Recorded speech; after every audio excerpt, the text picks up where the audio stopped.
Hi everyone. I'm going to turn my volume up as high as I can get it because it seems sometimes it's hard to hear and I don't really know what else to do to make sure that you can hear. So today is Wednesday, I think, and I got back from India Monday night. Hi, Angie. Monday night, I think. Because time is really blurred with that long of a flight. And because you cross so many time zones that you might leave at 10, but you could arrive at 10. Hi, Colleen. It's pretty confusing. And there were so many funny glitches that worked out so beautifully. One was they canceled my flight from Kolkata, India to Hong Kong because of the virus. And I didn't know. And I got to the airport, and yet they just booked me on a different airlines. Hi, Karen. They booked me on a different airlines. I flew out an hour later than expected. Ended up going to Bangkok and then Hong Kong anyway. And the only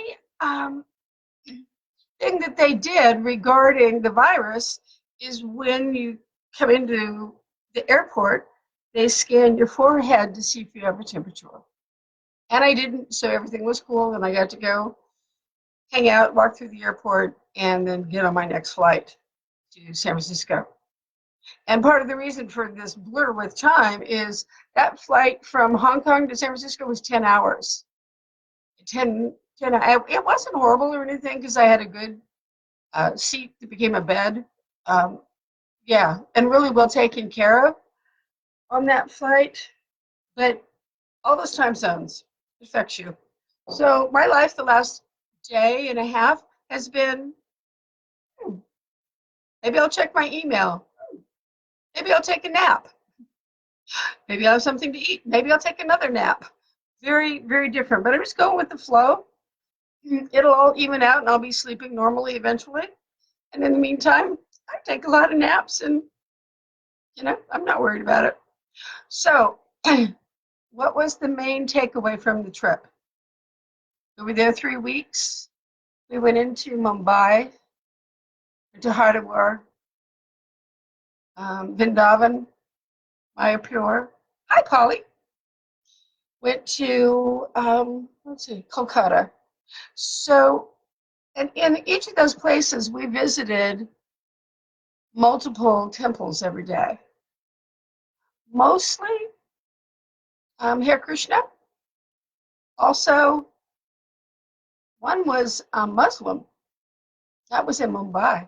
That was fascinating. It wasn't a temple. It was a tomb of Hali Ali. Hi, Marina. So visiting temples every day, praying, getting on your knees, chanting, singing, is transformative, as you can imagine. Hi, Wendy. And the biggest change for me was an increased capacity for love. It showed up as compassion and love for others to a greater extent, because I wasn't weak in that area, but it went bigger. Compassion and love for self, which is a place a lot of us could use to grow in. You know how we're often kinder to other people than we are to ourselves, more forgiving to other people than we are to ourselves. So this made a dent in that. And then increased capacity to love when responding. And what I mean by that is when a situation or person or whatever annoys you, hi Carrie, instead of responding from your head, you're like, gosh, I really don't care for that. I really should stand up and say something to that person so that they know that they're intruding on my space or whatever. I should be kindly assertive for myself. Well, that is well and good. And yet, what would happen after all those days and hours and moments in the temples is I wanted to come from my heart. And it was much easier to come from my heart and to remember, get out of this space and go here. So my response instead would be more like telling the person, I'm sorry that things were tense and I really adore you and I always have. Here are 7 things that I love about you. And what can we do? Hi, Margot. What else can we do to keep our relationship on track? Because we've had a good one. And the feedback I got from people was really beautiful. Like, I didn't know that this was bothering me, and I so appreciate your honesty and your willingness to come forward and make it right. And then, tears and hugs, and we move forward. So that coming from the head isn't a bad place, but we're so much warmer, more forgiving, loving, caring, kinder, gentler when we come from our heart. So that was a big message that I got over those 3 weeks. That this is who I want to be and this is who I can be. So the 8 of us that went on this pilgrimage together, I fell in love with all of them. Just the dearest people, and watching them as they went through their transformations, as their masks came down and got to see the real sweet person inside each one of them. That was super meaningful.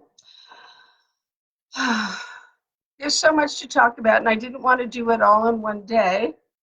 I've already been talking 7 minutes, so I'm thinking I'll come on another day or 2 or 3 or 4.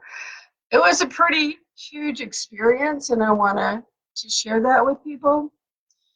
So the main takeaway, increased capacity for love. That my heart went from being nice and energetic and good heart chakra to boom.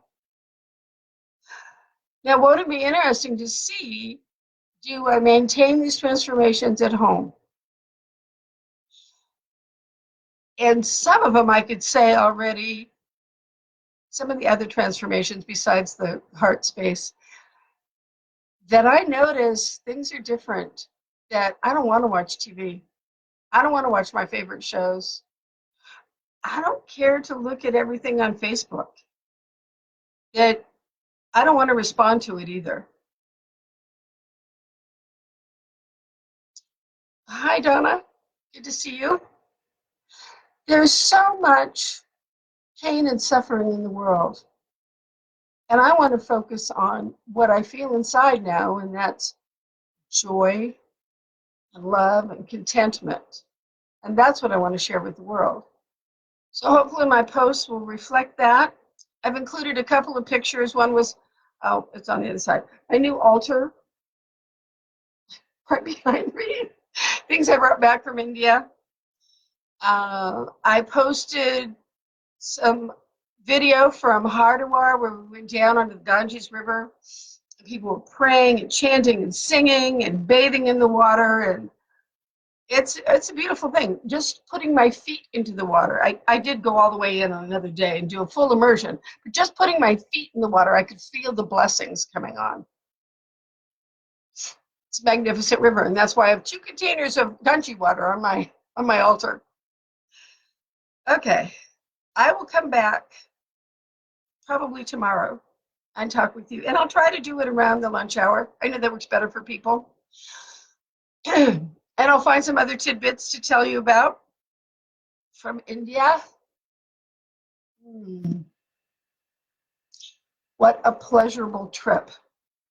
And now I have the laundry. You've heard of that book, right, by Jack Kornfield, After the Ecstasy, the laundry. After the ecstasy, the laundry. So yeah, I'm doing the laundry. There's a lot from 3 weeks. But I couldn't be happier. Thanks for listening. I love you, and may the love be multiplied in your life too. I'll talk to you tomorrow. Bye for now.